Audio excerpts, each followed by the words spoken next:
Now that our horse understands that when we ask him to go, come off of our leg and go sideways, that he's going to comfort, he'll start to understand that it's a good idea to get his hind underneath him and pick himself up through the back. And we're going to use this technique now out here in our forward to help get that good self-carriage while we're going along. Now I better point this out. When I say leg, when we put our leg on, I don't mean leg, I actually mean hip. Yeah, even before that, rhythm. Okay, so rhythm, hip, then leg. So if I say put your leg on, that's like your high phase. Okay, before that, it should have been your hip and it should have been your rhythm. So if you wanted to go sideways, you need to have that rhythm happening, and then pushing your hip down and then your leg on. So there's all these little phases. If you can get that, if you can break that down and make sure you have your rhythm first and then your hip and then your leg, if you can break that down into little smaller phases for your horse, what you'll find is pretty soon you won't need to use your lower leg or your legs so much, and your horse will just be going from your seat. That'll be a nice thing.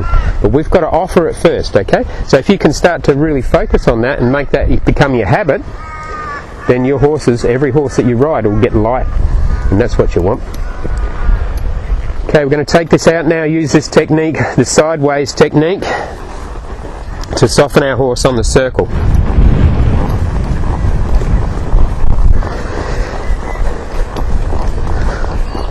Now he's going pretty good in a trot here. What I'm going to do is just sideways him off this circle a little bit. I'll come round a bit more so you guys can see. Alright, here we go. Leg, focus, out to the side a little bit, release, and then back on the circle. We'll do that again. Just push him off the circle a little bit. Good, a little bit stuck on that one, took him a moment. Release, and then come back to the circle. Oh, not the centre. We'll do this again. Good. And make sure that the hind and the forequarter go over when you do it. So it's proper sideways. It's like a diagonal as you're going forward. So this here, boom, boom, boom. Now for some horses, that's, if you've got a horse, hang on a minute, mate. If you've got a horse who's really stiff, and he's been stiff for a long time, or he's had impulsion troubles for a long time, then that's going to be a physical thing for him as well. Okay, so just ask him to do, you might even start this at a walk and just get the horse to where he just can drift sideways and a little bit of a diagonal off the circle, walk him along to give him his release, and then bring him back to the circle. That might be a physical effort for your horse to actually get his hind underneath him and pick up through his back. So just go easy on him and do this video that we're doing here. This is a program, okay, so you don't just come out and think, right, do this once and it's done. You need to do this over, over days and weeks or even months, depending on your horse, to where they can do these tasks easy and you can do them at a walk, trot or canter. Okay, let's do this other side. Okay, sideways off the circle. And you'll find, your horse will have one side better than the other. That happens. It might be because of us, it might be because of them. Either way, need to practice that. That's nice. Remember, rhythm is real important in this. Back on your circle, mate. So here, I open out in the direction I want to go, get my rhythm out to the side. Good boy. And get the horse going out there. Now if you have real trouble getting your horse to go out to the side there and he really resists, which some do, you might have to do something like this. Push it out to the side and let your horse come down to a stop. So you really emphasise the stop, the release part. Okay, sometimes they don't see the release, so we've got to put like a big neon flashing sign on it. So you'll sideways off the circle and give them a stop. Alright, if you've got an impulsive horse. If you've got a horse who's losing a bit of rhythm, like a short horse, losing that impulsion into there, that also might work for them as well. So I'll do that again for you.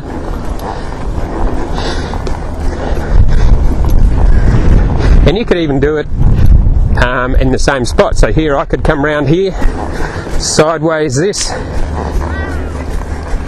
towards this barrel. Okay, so sideways towards that barrel, give him a rest.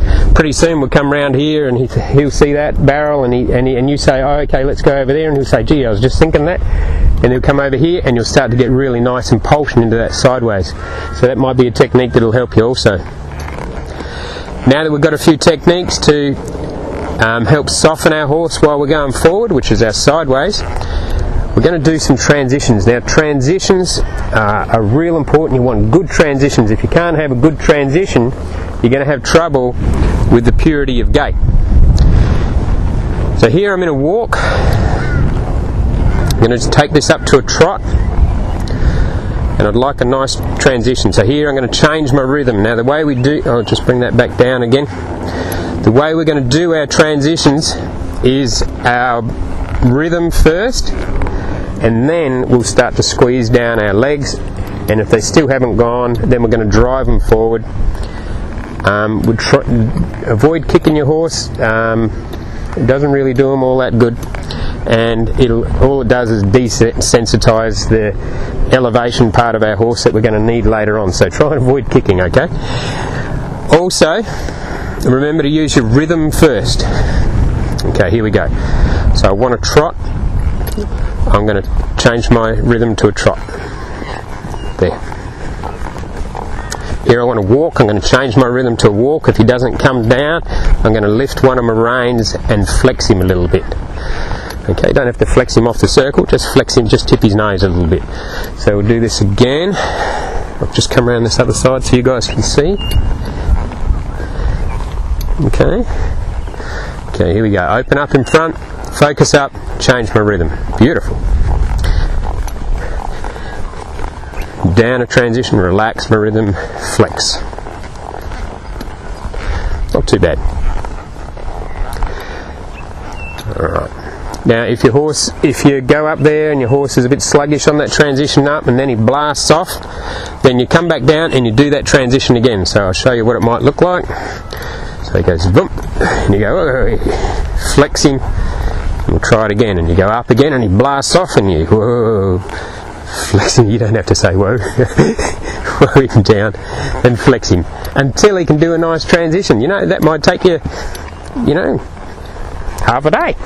Well, that might take you 15 minutes or something like that. You keep doing those transitions until he can give you a nice transition. When he does a nice transition like that, then you'll reward him by letting him trot. And then what'll happen, if you've got one that runs off, he'll start to run off a little bit and you think, oh goodness, what do I do now? Because if you flex him, then he's just going to come down a transition. So what you need to do then is just push him sideways a little bit until he settles a bit, and then release. If he doesn't, do it again. Sideways a little bit and release. Okay, and keep doing that until he comes down. Some horses will have real trouble with it, so you might have to sideways him and come down to a walk. Okay, now what that does is brings him back down to a walk while he's soft. See, if he ran off along here at a trot, if he ran off at a trot and you slowed him down and said, no, don't do that, okay, you might teach him to run off. Because if you bring him back down and give him a reward and let him just walk along, then he thinks, oh, I get it. I go forward, I go all stiff, run off, and then he flexes me, and it lets me do a walk. Well, that sounds good, because I'd rather walk than trot. Okay, so keep an eye on that. So if he does run off here in the trot or get stiff, anything like that, you don't want it. It's not good impulsion, good self-carry. Then if he does that, you're going to just push him sideways a little bit, soften him, and then let him trot again. If he does it again, you do it again. Okay? Sometimes you have to come down to a walk. But at least when he came down to a walk, he had his hind underneath him and he picked himself up through the back, so you rewarded good posture, which is good impulsion. Now when it comes to the canter, you can do the same again, so I'll just do this other side for my canter. So I've done that side a bit. Okay, you ready, mate?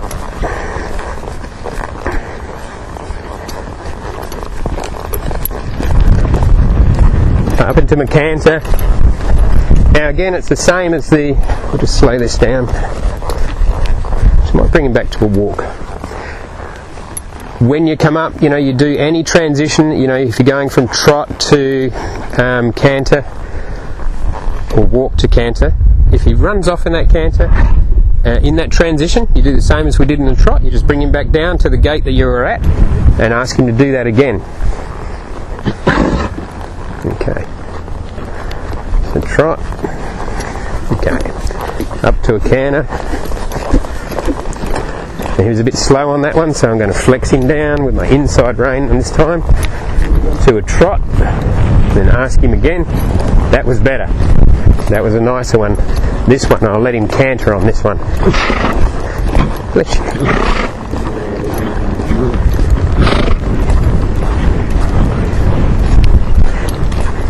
Now if they get a little bit stiff here or run off or something like that, again, just use your inside rein, push them sideways a little bit off of the circle. Okay, not too much though, because otherwise you'll get a lead change. So I'll do that again. Push him out here. Oops, and down a trot. Pushed him too far. Got a bit of a lead change there. I'll come around this side so you guys can see. Okay, here we go. Canter, off my leg. Good boy. Back onto my circle. I'll do that again. Keep coming. Got a counter can. That's what happens if you do too much.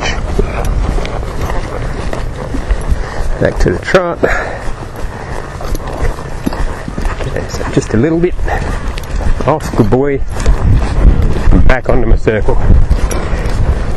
When they've done a nice job, you can even do your sideways